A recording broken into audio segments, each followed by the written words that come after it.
A big decision by the Punjab Revenue Authority, another initiative by the Chief Minister of Punjab, a move to ensure the transparency and a step to digitize the taxation policy in various sectors across the Punjab. Yes, under the supervision of Chief Minister of Punjab, the Punjab Revenue Authority has taken an initiative or has revised the taxation policy of various sectors across the Punjab. According to the revised taxation policy by the Punjab Revenue Authority, the taxes on the services of parlour, hair salons, cosmetic surgeries, plastic surgeries and laser treatments has been fixed only to 5%, while 8% tax charges has been imposed on the laundry services, on the event managers or tour and travel operators. But the most notable point in this revised policy or revised taxation policy of the Punjab Revenue Authority is that of the taxes that has been imposed on the hotel and restaurant owners. In hotels and restaurants particularly, anybody who is doing the cash payment would be obligated to pay 16% of the sales tax,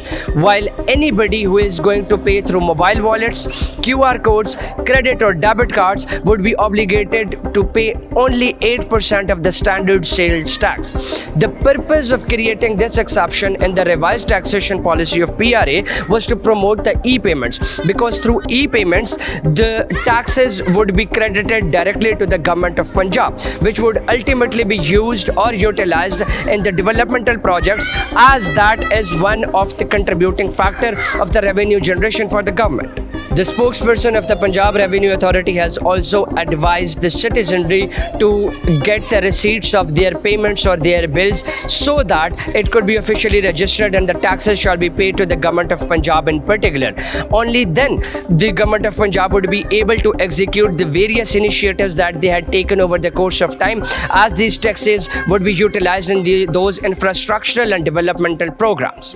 Thank you.